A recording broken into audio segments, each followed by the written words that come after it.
మన అంశము లోబడి ఉండుడి. కాబట్టి నేను పరిశుద్ధుడనై ఉన్నాను, మీరును పరిశుద్ధులై ఉండుడి అని ప్రభు మనకు మాదిరికరంగా ఈ లోకంలో తాను తగ్గించుకొని సిలువ మరణం వరకు అన్ని విషయంలో విధేయత చూపి ఉన్నాడు. అలాగనే మరి ఆయన ఈ లోకంలో డిస్టర్బెన్స్ ఉందమ్మా, డిస్టర్బెన్స్ వస్తా ఉంది. హలో. కాబట్టి సమయంలో లోబడి ఉండుడి. ప్రభు అయిన యేసుక్రీస్తు వారు మరి దేవుని కుమారుడై ఉండి కూడా ఈ లోకములో తన తల్లిదండ్రుల విషయంలో ఆయన లోబడినట్లుగా మనం చూస్తూ ఉన్నాం. దేవుని కుమారుడై ఉండి మరి లోక మర్యాదను తను మరి ఎంతగానో మరి పాటించి మనకు మాదిరికరముగా ఆయన చూపించాడు. తల్లి యొక్క బాధ్యతను కూడా మరి ఆయన శిలువ మీద ఉండి కూడా తన శిష్యుడైన యోహానుకు అప్పగించి ఉన్నాడు. కాబట్టి లోబడి ఉండాలి అనేది విషయం మీద మనం మాట్లాడుకుందాం. లూకా సువార్త 2వ అధ్యాయము 51వ వచనంలో మనం చూసినట్లయితే, అంతటా ఆయన వారితో కూడా బయలుదేరి నజరేతునకు వచ్చి వారికి లోబడి ఉండెను. ఆయన తల్లిదండ్రులకి లోకములో ఉన్న మరియా యోసేపులకు ఎలా ఉన్నాడండి? వారితో కూడా బయలుదేరి వచ్చి వారికి లోబడి ఉండెను. లోబడి ఉండటం అనేది చాలా ప్రాముఖ్యమై ఉన్నది. స్త్రీలమై ఉన్న మనకు మనం లోబడవలసిన విషయాలను గూర్చి మరి కుమారుడైన యేసుక్రీస్తు వారి లోకములో ఆయన అంతగా లోబడి ఉన్నప్పుడు మనం ఎంతగా లోబడి ఉండాలి, ఎవరి విషయంలో ఏ విషయాల్లో లోబడి ఉండాలో కూడా మరి అపోస్తలుడైన పౌలు గారు మనకి ఇక్కడ మరి లేఖనముల్లో అనేకమైన విషయాలను తెలియజేస్తూ ఉన్నాడు. అపోస్తలుడైన పౌలు గారు ఎఫెసీ సంఘానికి రాసినటువంటి పత్రిక 5వ అధ్యాయము మనం చూసినట్లయితే 22వ వచనంలో మనం చూసినట్లయితే ఇక్కడ స్త్రీలారా ప్రభునొక వలె మీ సొంత పురుషులకు లోబడి ఉండుడి. మనం దేవునికి ఏ విధముగా వినయ మనస్కులమై దేన మనస్కులమై భయభక్తులతో పరిశుద్ధమైన అలంకారములను ధరించుకుని లోబడి ఏ రీతిగా మనం ప్రార్థిస్తూ ఉంటాము, వాక్యాన్ని ధ్యానిస్తూ ఉంటాము, అలాగుననే ఇక్కడ పోలిక పౌలు గారు చక్కగా పోల్చి చెబుతూ ఉన్నాడు.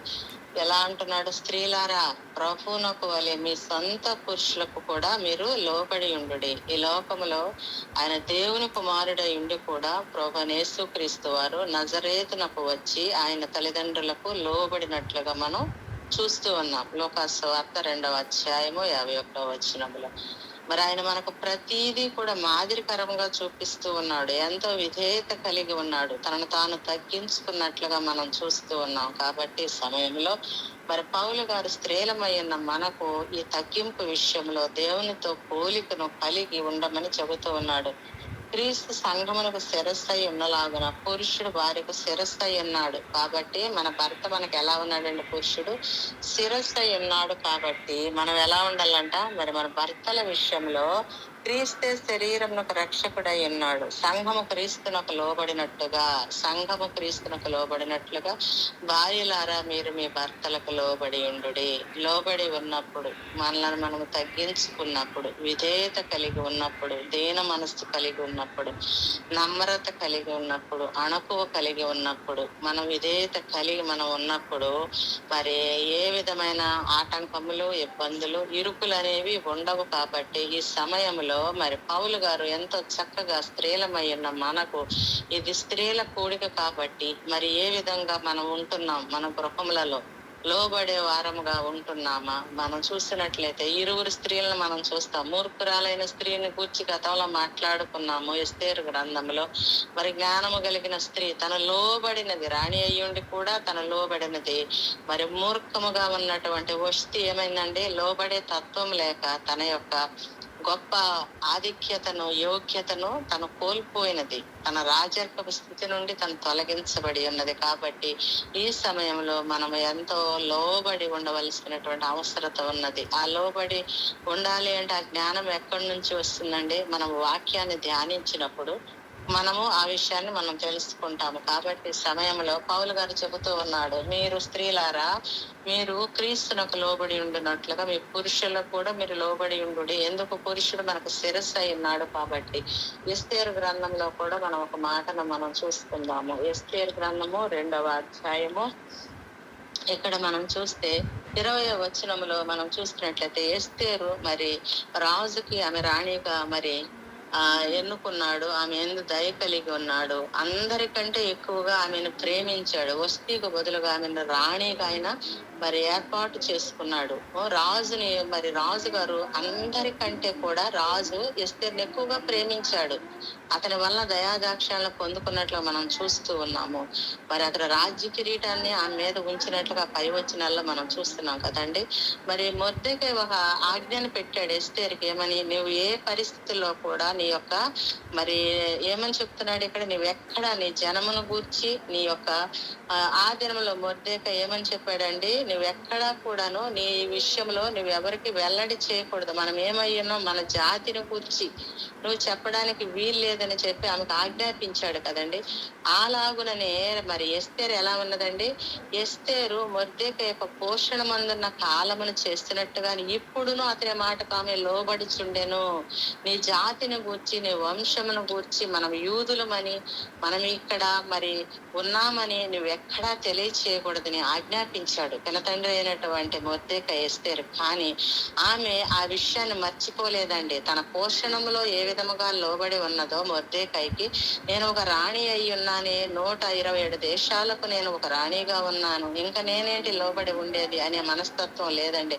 తన హృదయములో, తన రక్తములో, తన నరములో కూడాను ఆ విధముగా ఆమె పెరిగింది, ఆ విధముగా పెంచబడింది. కాబట్టి తను ఎలా ఉన్నదండి, లోబడినట్లుగా కనబడుతూ ఉన్నది. కాబట్టి ఈ సమయంలో మరి ఎస్తేరు కూర్చి మనం చూస్తున్నట్లయితే మొర్దెకై యొక్క పోషణ మందున్న కాలమును చేసినట్టుగాని ఇప్పుడును అతని మాటకు ఆమె లోబడుచుండెను గనుక మొర్దెకై తనకు ఆజ్ఞాపించిన ప్రకారం ఎస్తేరు తన జాతినైనను తన వంశములను తెలియజేయక ఉండెను.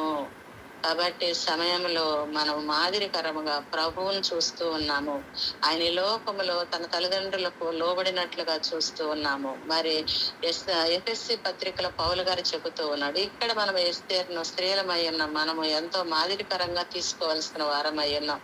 తన అంతటి స్థితిలో అంత గొప్ప రాణి అయి ఉండి రాజుగారు అంటే నీకేం కావాలి అడుగు, నేను నా రాజ్యములో సగం మట్టుకైనా ఇస్తానన్నప్పటికీ తన రాజ్యం కొరకు, హోదా కొరకు, అధికారం కొరకు తాను ఎదురు చూడలేదు, ఆశించలేదు. కానీ తన జాతిని తన వంశమును విడిపించుకోవాలన్నటువంటి తపనతో, తృష్ణతో, తాపత్రయముతో తన పినతండ్రి అయిన మొర్దెకై చెప్పిన మాటకు లోబడినట్లుగా మనం చూస్తూ ఉన్నాము. ఈ ఉదయకాల సమయంలో స్త్రీలమై ఉన్న మనము కూడాను మరి మన ఇంటి విషయాల్లో మనం దేవునికి లోబడి ఉండాలి. పురుషుడికి లోబడి ఉన్నప్పుడు ఆ కుటుంబము దైవకముగాను ఎంతో భయభక్తులతో నడిపించేదిగా ఉంటుంది. మనం మన కుటుంబానికి, మన భర్తకు, మన బిడ్డలకు మాదిరికరముగా మనం ఉన్నప్పుడు మనం ఏ రీతిగా మన పురుషుడికి లోబడి భయము కలిగి ఉంటామో అదే మాదిరిగా మన బిడ్డలను కూడా మనను అనుసరించే వారిగా ఉంటారు. కాబట్టి సమయంలో తీతు పత్రిక 2వ అధ్యాయము మనము చూస్తున్నట్లయితే 3-5 వచనాలు అపోస్తలుడైన పౌలు గారు తీతుకు రాసినటువంటి పత్రికలో ఇక్కడ మనం ఒక మాటను గమనిస్తామండి. 2వ అధ్యాయము 3-5 వచనాల్లో మనం చూసినట్లయితే, అలాగుననే వృద్ధ స్త్రీలు కొండెకత్తులను మిగులు మధ్య పానాసక్తులనై ఉండక, వృద్ధులైన వారు ఎలా ఉండాలండి, మరి లోయ అనుభవం కలిగి ఉండాలి. 2వ తిమోతి పత్రికలో ఒక చక్కని నిష్కపటమైన విశ్వాసము కలిగినటువంటి ఒక కుటుంబాన్ని మనం చూస్తామండి.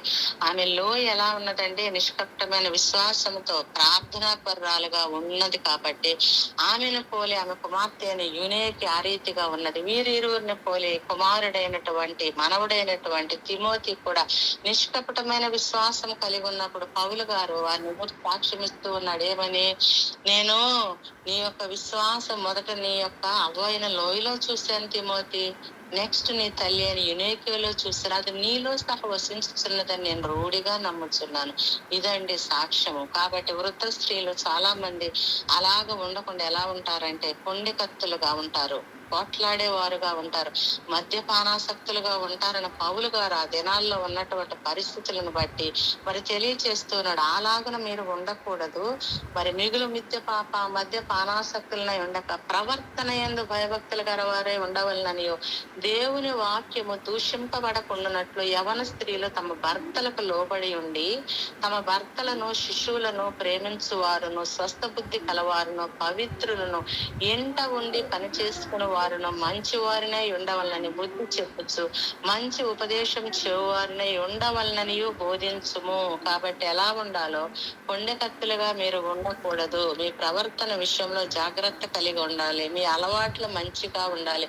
నేటి దినములలో ఆడ మగ స్త్రీ పురుష భేదము లేకుండా ఎక్కడ చూసినా భయంకరమైన ఒక ఫ్యాషన్ అయిపోయిందండి. తాగడం, సిగరెట్లు కాల్చడం, విచ్చలవిడితనముగా జీవిస్తూ ఉన్నారు. కాబట్టి ఇక్కడ వృద్ధ స్త్రీలను కూడా మరి పౌలు గారు ఉద్దేశించి మాట్లాడుతూ ఉన్నాడు. కాబట్టి వృద్ధ స్త్రీలు ఇంటిలో ఉంటూ మాదిరికరముగా మరి బిడ్డలకు బోధించే వారుగా, వాక్యములు నడిపించే వారుగా ఉండాలి అని, మరి యవనస్తులైన స్త్రీలు కూడా భర్తలకు లోబడి ఉండాలని ఎంతగానో తెలియచేస్తూ ఉన్నాడు. నేటి దినాలలో లోబడేది అనేది అది ఒక ఇబ్బందిగా ఉంటున్నది. అది అనేది అసలు కొట్టివేశారు, తీసివేశారు. మేము సంపాదిస్తున్నాం, మీకంటే మేము ధీటుగా ఉంటున్నాం, ఏ విషయంలో లోబడవలసిన అవసరత లేదు. ఉంటే ఉండు, పోతే పోతూ అనేటువంటి దినాలలో నేడు మనం జీవిస్తూ ఉన్నాము. అలాంటి సమాజంలో నేడు మనం బ్రతుకుతూ ఉన్నాము. కాబట్టి ఆ లోబడకపోవటాన్ని బట్టి నేడు విచ్ఛిన్నమైపోతూ ఉన్న వివాహ వ్యవస్థ ఎంత భయంకరంగా విచ్ఛిన్నమైపోవడం గల కారణం ఏమై ఉన్నది అంటే, స్త్రీలు ఎలా ఉంటున్నారంటే కొండెకత్తులుగా, మద్యపానాసక్తులుగా, అలవాట్లు సరైనవిగా ఉండుట లేదు. వారు మీకంటే మేము తక్కువ వారం కాదు అనేటువంటి ఒక అవిధేయత కలిగి, భయంకరమైన అహము కలిగి, అతిశయముతో, గర్వముతో ఉండుటను బట్టి నేటి దినాల్లో మరి అపవాది ఎక్కువగా సంసారములలో, కుటుంబాలలో, వివాహ వ్యవస్థలో వాడు చొచ్చి మరి విచ్ఛిన్నం చేసేస్తూ ఉన్నాడు. కాబట్టి ఈ యొక్క ఉదయకాల సమయంలో స్త్రీలమై ఉన్న మనము మరి విధేయత కలిగి ఉండాలనియో, లోబడి ఉండాలనియో పౌలు గారు మరి ఈ లేఖలలో ఎంతో చక్కగా మనకు తెలియచేస్తూ ఉన్నాడు. మనం ఎలా ఉండాలంటే లోబడి ఉండాలి. ఇంటిలో మనం మాదిరికరముగా ఉండాలి. వృద్ధ స్త్రీలు మాదిరికరముగా యవనస్తులైన బిడ్డలకు మరి ప్రార్థన జీవితాన్ని చూపించేవారుగా ఉండాలని చెప్పి మరి ఇక్కడ పౌలు గారు ఎంతో చక్కగా తెలియచేస్తూ ఉన్నాడు. కాబట్టి మరి 1 తిమోతి పత్రికలో కూడా మనం చూస్తున్నట్లయితే 5వ అధ్యాయం 14వ వచనంలో కూడాను పౌలు గారు ఈ లోబడి ఉండటం గురించి ఎంతో చక్కగా తెలియచేస్తూ ఉన్నాడు. 1 తిమోతి పత్రిక 5వ అధ్యాయము 14వ వచనంలో చూసినట్లయితే, కాబట్టి యవన స్త్రీలు కాబట్టి 5వ అధ్యాయము 14 తిమోతి పత్రిక 14వ వచనం చూసినట్లయితే, కాబట్టి యవన స్త్రీలు వివాహము చేసుకొని పిల్లలను కానీ గృహ పరిపాలన జరిగించు మరి నిందించుటకు విరోధికి అవకాశం ఇవ్వకుండా వాళ్ళని కోరుచున్నాను. ఎలా ఉండాలంటే అండి, యవన స్త్రీలు మరి వివాహం చేసుకొని పిల్లలను కానీ గృహాన్ని నిర్వహిస్తూ జరిపిస్తూ బాధ్యత కలిగి, బిడ్డల విషయంలో, భర్త విషయంలో, అన్ని విషయాల్లో బాధ్యత కలిగి ఉండాలని చెప్పి మరి ఎంతగానో మరి పౌలు గారు చక్కగా తెలియచేస్తూ ఉన్నాడు. విరోధి అయిన అపవాదికి మీరు చోటు ఇవ్వద్దు, అవకాశం ఇవ్వద్దు. అవకాశం ఇవ్వకుండా ఉండాలి అంటే మీరు ఎలా ఉండాలి? లోబడి ఉండాలి, తగ్గింపు కలిగి ఉండాలి, జ్ఞానం కలిగి ఉండాలి, దేవుని యందు భయభక్తులు కలిగి ఉండాలి, ప్రతినిత్యము వాక్యాన్ని ధ్యానించాలి, ప్రార్థన కలిగి ఉండాలి. మనము ఉన్నప్పుడు అపవాదిని మనం తరిమివేయగలం. మనం పురుషుణ్ణి మనము గౌరవించే వారముగా, లోబడే వారంగా ఉంటాము. మనల్ని చూసి మన బిడ్డలు మనకు లోబడి వారు కూడా విధేయతలు కలిగి ఉంటారు. కాబట్టి పౌలు గారు చక్కగా చెబుతున్నాడు, యవన స్త్రీలు ఎలా ఉండాలంటే అండి, వివాహం చేసుకోవాలి. కానీ నేటి దినాలలో ఆ వివాహం అనేది దానికి అసలు విలువ అనేది లేకుండా పోతూ ఉన్నది. కేవలం వల్ల అంటారు లోబడే తత్వం అనేది లేకపోవడం చేతనే విచ్ఛిన్నమైపోతున్న పరిస్థితులు ఇక్కడ పౌలు గారు చక్కగా తెలియచేస్తూ ఉన్నాడు. యవన స్త్రీలు వివాహం చేసుకోవాలండి, పిల్లలను కనండి. పిల్లలను కనడానికి కూడా నేటి సమాజంలో చాలా ఇబ్బంది పడుతూ ఉన్నారు. ఏమి పిల్లలు, ఈ బాధ్యతలు హాయిగా చేసుకున్నామా, తిరిగామా, ఉందామా? దేవుడు ఒక కుటుంబ వ్యవస్థను ఇచ్చాడండి. పిల్లలు అనేది చాలా మరి ఎంతో బాధ్యతతో కూడినటువంటి పని. గర్భఫలం ఆయనిచ్చు బహుమానం. కాబట్టి ఆ నిత్య బహుమానాన్ని మనం పొందుకోవాలి. కుటుంబ వ్యవస్థ చాలా ప్రాముఖ్యమైనది, ప్రాధాన్యమైనది అని చెప్పి మరి యెషయా గ్రంథంలో మనం చూస్తాం కదా. కాబట్టి అలాగే ఇక్కడ ఎంతగానో చెబుతూ ఉన్నాడు, మీరు విరోధికి అవకాశం ఇవ్వవద్దు. ఇంతకు ముందే కొందరు త్రోవ నుండి తొలగిపోయే సాతానును వెంబడించిన వారుగా ఉంటూ ఉన్నారు. కాబట్టి మీరు ఎలా ఉండాలంట, మీరు అపవాదికి మీరు చోటియ్యకుండా, మీరు యవనస్తులైనటువంటి స్త్రీలు వివాహం చేసుకుని బిడ్డలను కానీ కుటుంబం యొక్క బాధ్యతను మీరు నిర్వహించండి. మీ భర్తను లోబడి ఉండండి. చిన్న బిడ్డలను ప్రేమించండి. దేవుని కృపలో మీరు నడిపించండి. దేవుని మార్గములో ఏ విధముగా నడవాలో వారికి తెలియచేయండి. వృద్ధులను గురించి తెలియచేస్తూ ఉన్నాడు, యవనస్తులను గురించి తెలియచేస్తూ ఉన్నాడు, భార్యలైన వారిని గురించి తెలియచేస్తున్నాడు. మీ సొంత పురుషులకు మీరు దేవునికి లోబడినట్లుగా మీ భర్తలకు కూడా లోబడి ఉండాలి. ఎందువలన లోబడి ఉండాలి? భర్త మనకు శిరస్సై ఉన్న విధానమును బట్టి మనం లోబడి ఉండాలని ఎంతో చక్కగా తెలియచేస్తూ ఉన్నాడు. తన భర్తకు సహాయకారిగా నమ్మకమైనటువంటి వారంగా మనం సహచారులుగా ఉండాలని ఇక్కడ పౌలు గారు ఎంతో చక్కగా మరి తెలియజేస్తూ ఉన్నాడండి. మరి పౌలు గారు కొలస్సీలు కూడా, కొలస్సీ సంఘంలో ఉన్న వారికి కూడా మరి బాధ్యతలను తెలియజేస్తూ ఉన్నాడు. ఎలా ఉండాలో 3వ అధ్యాయంలో మనం చూసినట్లయితే కొలస్సీ పత్రిక 3వ అధ్యాయము 18, 19 వచనాల్లో ఈ విషయాన్ని మనం 18 నుండి 20 వచనాల వరకు మనం గమనించినట్లయితే, భార్యలారా మీ భర్తలకు విధేయులై ఉండుడి. ఎలా ఉండాలంటండి? లోబడి ఉండాలి, విధేయత కలిగి ఉండాలి, నమ్రత కలిగి ఉండాలి, అణకువ కలిగి ఉండాలి. ఎదిరించే వారంగా ఉండకూడదండి. భయభక్తులు కలిగి ఉన్నప్పుడు ఆ కుటుంబ వ్యవస్థ ఎంతగానో ఆశీర్వదించబడుతుంది. మనం మాదిరికరంగా ఉండాలి సంఘములో, సమాజంలో. అంతేగాని నేనే నీ మాట వినేదేంటి అనే రకంగా విశ్వాసులమై ఉన్న మనం ఎలా ఉండాలంటండి, పౌలు గారు ఎంతో చక్కగా ఈ కొలస్సీ సంఘానికి తెలియచేస్తూ ఉన్నాడు.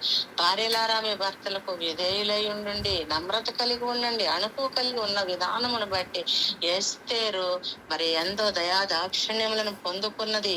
మరి 127 దేశాలకు ఆమె రాణిగా ఎన్నిక చేయబడింది. ఆ రాజుగారు ఈమెను ఎంతగానో ప్రేమించినట్లుగా మనం చూస్తూ ఉన్నాము. కాబట్టి సమయంలో ఉండు, ఇది ప్రభువును బట్టి యుక్తమై ఉన్నది, దేవునికి ఇది యుక్తమై ఉన్నది. కాబట్టి మీరు ప్రభువునకు ఏ విధముగా లోబడి ఉన్నారో అలాగే మీ భర్తలకు కూడా మీరు లోబడి ఉండడి.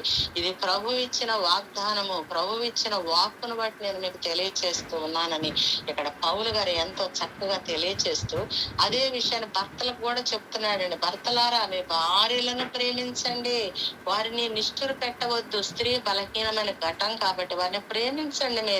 మీరు ప్రేమిస్తే మీ భార్యలు మీకు లోబడి ఉంటారు, విధేయత కలిగి ఉంటారు, గృహమును ఎంతో చక్కగా వారు నిర్వహించుకునే వారుగా ఉంటారు. కాబట్టి బాధ్యత కలిగి ఉండాలి. ఇరువురు ఒకే మార్గంలో ఒకే మాట మీద ఉండాలి. అప్పుడు ఆ వారికి ఎంతో ఆరోగ్యం కూడా కలిగి ఉంటారని పౌలు గారు ఎంతో చక్కగా తెలియచేస్తూ ఉన్నాడండి. పిల్లలకు కూడా చెప్తున్నాడండి. ఏమంటున్నాడు? అన్ని విషయములలో మీ తల్లిదండ్రుల మాట వినండి, ఇది ప్రభువును బట్టి మెచ్చుకొనదగినదే. కాబట్టి ఇక్కడ భార్యలకు చెప్తున్నాడు, భర్తలకు చెబుతున్నాడు, బిడ్డలకు కూడా చెబుతూ ఉన్నాడు.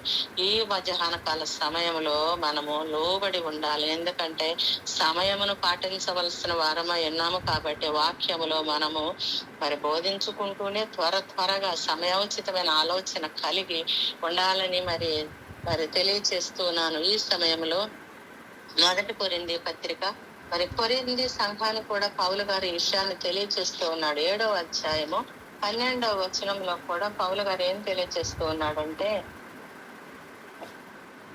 చూద్దాం. ఇక్కడ ప్రభువు కాదు, 1 కొరింథీ పత్రిక 7వ అధ్యాయము 11వ వచనంలో మనం చూసినట్లయితే, ఎడబాసిన ఎడల 10వ వచనం, మరియు పెండ్లి అయిన వారికి నేను కాదు, ప్రభువు ఆజ్ఞాపించినది ఏమనగా భార్య భర్తను ఎడబాయకూడదు. ఎడబాసిన ఎడల పెండ్లి చేసుకునకుండా ఉండవలను, లేదా తన భర్తతో సమాధాన పడవలను. మరియు భర్త తన భార్యను పరిత్యజింపకూడదు. ప్రభువు కాదు, నేనే తప్పిన వారితో చెప్పుచున్నాను అంటున్నాడు. ఏం చెప్తున్నాడండి?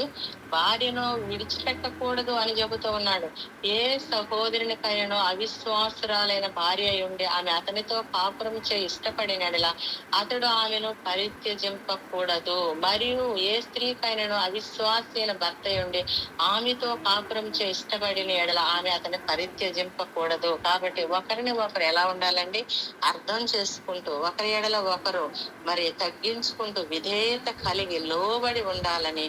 ఒకవేళ మన విశ్వాసంగా ఉన్నప్పుడు మన ప్రవర్తనను బట్టి, మన విధేయతను బట్టి, మనం లోబడే విధానాన్ని బట్టి, మన భర్త కూడా ఏదో ఒక దినాన్న ఏదో ఒక సంవత్సరంలో దేవుడు అవకాశం ఇస్తే వారికి కూడా వారి మనస్సాక్షి గద్దిస్తుంది. మనల్ని బట్టి వాళ్ళు ఎలా మారుతారు అని చెప్పి పౌలు గారు ఇక్కడ ఎంతో చక్కగా తెలియచేస్తూ ఉన్నాడు.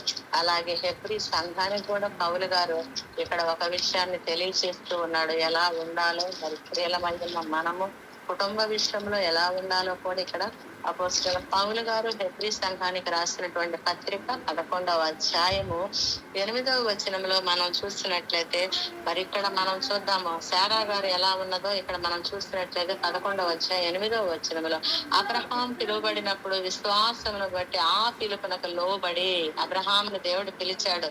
ఆ దినములో అజ్ఞాన కాలంలో నీవు రా, నీవు బయలుదేరి ఆ కలీల్ దేశం ఊరని దేశం విడిచిపెట్టి నీవు రా, నేను నిన్ను దీవించి ఆశీర్వదిస్తానన్నప్పుడు ఆయన ఏమీ క్వశ్చన్ చేయలేదండి. దేవుని మాటకు దేవుని ఆజ్ఞ యందు నమ్మకం ఉంచి విశ్వాసం ఉంచి లోబడి ఆయన బయలుదేరి వచ్చినట్లుగా మనం చూస్తూ ఉన్నాము. కాబట్టి ఈ సమయంలో ఇప్పుడైతే మనకు అన్ని అనుకూలముగా అందుబాటులో ఉన్నవి, ఎన్నో వాక్యాలను వింటున్నాము, ఎన్నో బోధలను వింటున్నాము, చక్కని పరిశుద్ధ గ్రంథము మనకు అందుబాటులో ఉన్నది, మనం చదువుతున్నాం, ధ్యానిస్తున్నాము, అర్థం చేసుకునే జ్ఞానాన్ని మనం దేవుడు మనకు అనుగ్రహించి ఉన్నాడు. కానీ ఆ దినములలో అజ్ఞాన కాలములో పరిశుద్ధ గ్రంథము లేనటువంటి దినములలో ధర్మశాస్త్రము కూడా లేని దినములలో అబ్రహాము దేవుని అందేముంచాడండి, విశ్వాసం ఉంచి రమ్మని పిలిచినప్పుడు లోబడిన వాడుగా కనబడుతూ ఉన్నాడు. కాబట్టి లోబడవలసిన వారమై ఉన్నాము. దేవుని మాటకు ఇంటిలో ఉన్న యజమానుల విషయంలో పెద్దల విషయంలో మనం లోబడాలని చెప్పి ఇక్కడ ఎంతో చక్కగా మరి దేవుడు తెలియజేస్తూ ఉన్నాడు. అలాగే అపోస్తలుడైనటువంటి పేతురు గారు పేతురు పత్రిక 1వ అధ్యాయంలో కూడా మనం చూసినట్లయితే పేతురు రాసిన పత్రిక 1వ అధ్యాయము 3వ వచనంలో 1 పేతురు 3వ అధ్యాయంలో కూడా మొదటి నుంచి మనం చదివినట్లయితే అటువలే స్త్రీలారా మీరు మీ స్వపురుషులకు లోబడి ఉండుడి. అక్కడ కూడా ఎఫెసీ పత్రికలో కూడా ఏమంటున్నాడు, మీ సొంత పురుషులకు లోబడి ఉండుడి, మీ స్వపురుషులకు లోబడి ఉండుడి అని ఎంతో స్పష్టముగా ఇక్కడ ఆయన తెలియజేస్తూ ఉన్నాడు. అందువలన వారిలో ఎవరైనాను వాక్యమునకు అవిధేయులైతే వారు భయముతో కూడిన మీ పవిత్రమైన ప్రవర్తనను చూచి, కొరింథీ పత్రికలో కూడా అదే అంటూ ఉన్నాడు, మీరు మీ యొక్క విశ్వాసమును బట్టి అవిశ్వాసిన నీ భర్త ఆయనకు నువ్వు లోబడి ఉన్న విధానమును బట్టి విధేయత కలిగి ఉన్న విధానమును బట్టి అతను కూడా విశ్వాసిగా ఉంటాడు, మారు మనసు కలిగి ఉంటాడు. అదే మాటను ఇక్కడ పేతురు అపోస్తలుడైన పేతురు కూడా తన పత్రికలో తెలియజేస్తూ ఉన్నాడు. ఏమంటున్నాడు, స్త్రీలారా మీ స్వపురుషులకు లోబడి ఉండుడి. అందువలన వారిలో ఎవరైనాను వాక్యమునకు అవిధేయులైతే వారు భయముతో కూడినటువంటి మీ పవిత్రమైన ప్రవర్తనను చూచి వాక్యము లేకుండానే తమ భార్యల నడవడం వలన రాబట్టబడవచ్చును అంటూ ఉన్నాడు. ఇక్కడ మనం చూసినట్లయితే 5వ వచనంలో ఇదే అధ్యాయం, అటువలే పూర్వము దేవుని ఆశ్రయించిన పరిశుద్ధ స్త్రీలను తమ స్వపురుషులకు లోబడి ఉండుట చేత తమ్మును తాము అలంకరించుకున్నది. పూర్వకాలంలో మరి తమ్మును తాము అలంకరించుకున్నారటండి. ఎలా? తమ స్వపురుషులకు లోబడి ఉండుటను బట్టి. అలంకారం అంటే మనం అనుకుంటాము విలువైన వస్తువులు, విలువైన బట్టలు, ఇదే మనం అలంకారం అనుకుంటామండి. అది క్షయమైన అలంకారం. అక్షయమైన అలంకారం ఏంటి అంటే మనల్ని మనం తగ్గించుకుని విధేయత కలిగి వినయ మనస్కులమై ఉండి భయభక్తులు కలిగి ఉన్నప్పుడు అది నిజమైన అలంకరణ. ఆ అలంకరణలో మనం ఇక్కడ చూసినట్లయితే ఆ ప్రకారము శారా అబ్రహాము యజమానుడని పిలుచుచు అతనికి లోబడి ఉండెను. మీరును యోగ్యముగా నడుచుకొనుచు ఏ భయమునకు బెదరకు ఉన్న ఎడల ఆమెకు పిల్లలగుదురు. యజమానుడా అని పిలిచి తను ఆమె లోబడినట్లుగా ఇక్కడ అపోస్తలుడైన పేతురు గారు ఎంతో చక్కగా తెలియజేస్తూ ఉన్నాడు. కాబట్టి మనం ఎలా ఉండాలండి? దేవునికి లోబడినట్లుగా. దేవాది దేవుని కుమారుడే పరలోకమును విడిచి లోకమునకు వచ్చి లోకములో తల్లిదండ్రులకు నజరేతుకు వచ్చి తల్లిదండ్రులకు లోబడినట్లుగా మనం చూస్తూ ఉన్నాము. యేసు దేవుని జ్ఞానమందును వయస్సునందును ఎదిగి వర్ధిల్లుచుండెను. కాబట్టి స్త్రీలమై ఉన్న మనకు ఏం కావాలండి?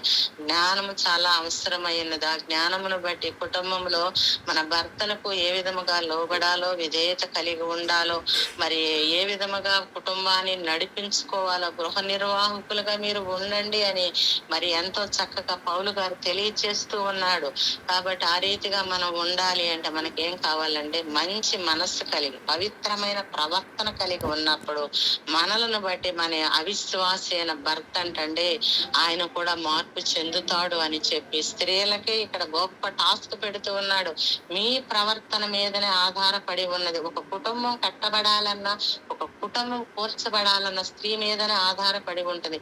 ఆ స్త్రీ నమ్రత కలిగి, అణుకువ కలిగి, విధేయత కలిగి, వినయ మనస్కురాలై, భయభక్తులు కలిగి ఉన్నప్పుడు ఆ స్త్రీని బట్టి ఆ భర్తకు కూడా మార్పు చెందుతాడు. ఆ బిడ్డలు కూడా భయం కలిగి ఆ మార్గంలో నడిచేవారుగా ఉంటారు. కాబట్టి ఈ సమయంలో స్త్రీలమై ఉన్న మనము లోబడి ఉండాలని మరి పౌలు గారు చెబుతూ ఉన్నాడు. అలాగే పేతురు గారు కూడా తన పత్రికలో మనకు తెలియచేస్తూ ఉన్నాడు. ఇదే అధ్యాయము లో మనం చూసినట్లయితే 2వ అధ్యాయంలో కూడా ఈ విషయాన్ని 13వ వచనం నుండి 16వ వచనం బట్టి మనం చూసినట్లయితే పేతురు రాసిన మొదటి పత్రిక 2వ అధ్యాయము 13వ వచనం నుంచి చదువుకుందామండి. మనుషులు నియమించు ప్రతి కట్టడకును ప్రభు నిమిత్తమై లోబడి ఉండుడే. ప్రతి కట్టడకును, ప్రతి ఆజ్ఞకును మనం ఎలా ఉండాలంటండి? ప్రభు నిమిత్తమై లోబడి ఉండవలెను. ఆయన చెబుతున్నాడు, నా ఆజ్ఞలను, నా విధులను, నా కట్టడలను మీరు అనుసరించండి, నా ఆజ్ఞలకు లోబడి ఉండండి. ప్రభువును బట్టి మనము లోబడి ఉండాలని పేతురు గారు కూడా ఇక్కడ తెలియచేస్తూ ఉన్నాడు.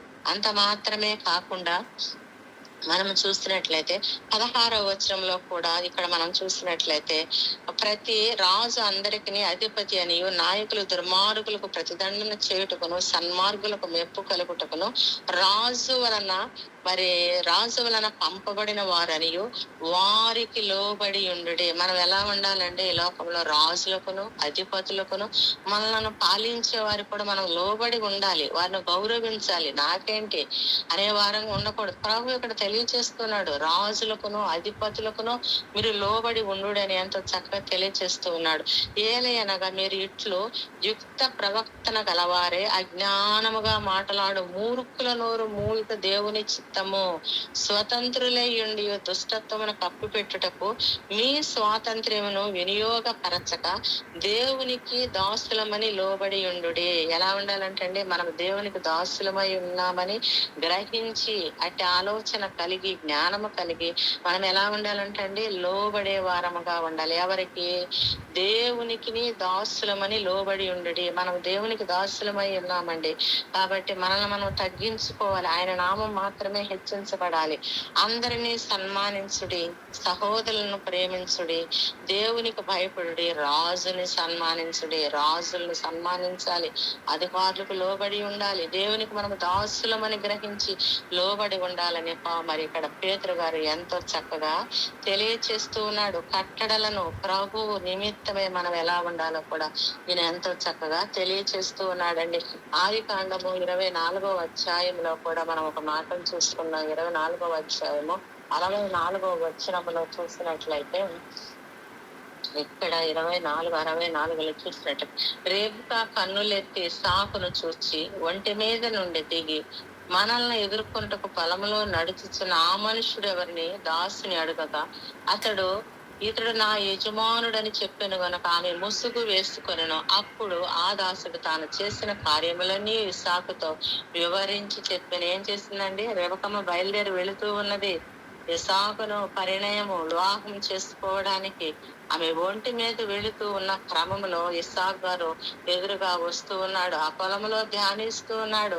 మరి పెద్దదాసుడైన ఎలియాజరుని అడుగుతుంది రేపక, ఎవరు ఆయన పొలంలో ఉన్నది అంటే, నా పెద్ద యజమానుడైన కుమారుడు, ఆయనే నీకు వివాహము చేసుకుని నీ భర్త అని చెప్పినప్పుడు ఆయన ఏం చేస్తుందండి? వెంటనే ఆ ఒంటి మీద నుండి దిగి ముసుగు వేసుకున్నది. ముసుగు అనేది విధేయతకు, వినయమునకు సాదృశ్యముగా కనబడుతూ ఉన్నది. తనను తాను తగ్గించుకున్నది. ఒక రాణిగా ఆమె బయలుదేరి వస్తూ ఉన్నది, రాజకుమారుగా వస్తూ ఉన్నది. భర్తను వివాహం చేసుకోవడానికి వెంటనే నాకేంటిలే అని చెప్పి ఆమె ఆ ఒంటి మీదే లేదండి. తను వెంటనే తనను తాను తగ్గించుకుని తాను ఆ ఒంటి మీద నుండి దిగినట్లుగా మనం చూస్తూ ఉన్నాము. అంటే అర్థం ఏంటండి, తన యజమానుడని ఎప్పుడైతే పెద్దదాసుడని ఎలియేజరు చెప్పాడో ఆమె వెంటనే విధేయత కలిగి తను తాను తగ్గించుకొని లోబడి ముసుగు వేసుకొని తన భర్తను గౌరవించినట్లుగా మనం ఇక్కడ చూస్తూ ఉన్నాము. ఈ ఉదయకాల సమయంలో మనం ఎలా ఉన్నాము, మనం ఏ రీతిగా మన కుటుంబాల్లో లోబడి ఉండే వారముగా ఉంటున్నామా, తగ్గింపు కలిగి ఉంటున్నామా? ఎస్తేరు గ్రంథములో వస్తీని పిలిచినప్పుడు ఏం చేసిందండి, ఆయన మాటకు ఆమె లోబడలేదండి. ఆమెలో ఏమి లేదు, నమ్రత లేదు, అణుకువ లేదు, విధేయత లేదు, వినయము లేదు, దైవికమైన భయభక్తులు లేవు. తన భర్త శిరస్థై ఉన్నాడు, ఆ శిరస్సుకు లోబడి ఉండాలన్న తత్వం లేదు. అహముతో గర్వముతో నేనేంటి వీరు వస్తే వెళ్ళేది అని చెప్పి ఆమె ఏం చేసుకున్నదండి, తన యొక్క స్థితిని పోగొట్టుకున్నది, అంతఃపురంలో నుండి వెలివేయబడినది. కానీ జ్ఞానమైనటువంటి స్త్రీ ఎస్తేరు మరి ఆ దేశానికి రాణిగా ఎన్నిక చేయబడడానికి గల కారణం ఏంటండి, తనలో ఉన్న విధేయత, వినయము, నమ్రత, అణుకువ, తనను తాను తగ్గించుకున్న విధానము, లోబడి ఉన్న విధానమును బట్టి రాజు అంటండి అందరికంటే కూడా ఆమెను ఎక్కువగా ప్రేమించాడండి. ఆ యొక్క అంతఃపురంలో అందరికి సెలవు దినములు ప్రకటించి విలువైన బహుమానములను మరి ప్రకటించినట్లుగా మనం చూస్తూ ఉన్నాము. దేనిని బట్టండి, తాను తగ్గించుకున్న విధానము, విధేయతను బట్టి, లోబడి ఉండుటను బట్టి. కాబట్టి ఆ సమయంలో మొర్దెకై చెప్పాడు కదా, నీవు ఒకవేళ అనుకుంటున్నావేమో నాకేమి రాణిని అయ్యున్నాను, కానీ ఆమె తన సహోదరుడు చెప్పినటువంటి మరి తన చిన్నాన్ని చెప్పిన మాటను మరచిపోలేదండి. ఏ స్థితిలో ఉన్నానో తన పరిస్థితిని తను మరచిపోలేదండి. నేను ఒక స్త్రీని, నేను తగ్గింపు కలిగి ఉండాలి, నా తల్లిదండ్రులను నేను సన్మానించాలి, గౌరవించాలి. నా తండ్రిని బట్టియే కదా ఈ దినాన నా చిన్నప్పుడే నా తల్లిదండ్రులను పోగొట్టుకొని ఉన్నప్పుడు నా తండ్రి నన్ను చేరదేసి ఈ స్థితిలోనికి తీసుకువచ్చాడు అంటే అది కేవలం నా తండ్రి యొక్క మరి ప్రేమను బట్టి అని చెప్పి తన తండ్రి ఇచ్చిన తన జాతిని గూర్చి, వంశమును గూర్చి ఎక్కడా కూడా వివరించకుండా లోబడినట్లుగా మనం చూస్తూ ఉన్నాము. కాబట్టి ఈ ఉదయకాల సమయంలో స్త్రీలమై ఉన్న మనము ఎఫెసీ పత్రికలో పౌలు గారు చెప్పినట్లు మీ పురుషులకు మీరు ప్రభువునకు లోబడినట్లుగా మీ పురుషులకు లోబడి ఉండు అంటున్నాడు. అదే మాటను తీతు గారు చెబుతూ ఉన్నాడు. కొలస్సీ పత్రికలో పేతురు గారు కూడా చెబుతూ ఉన్నాడు.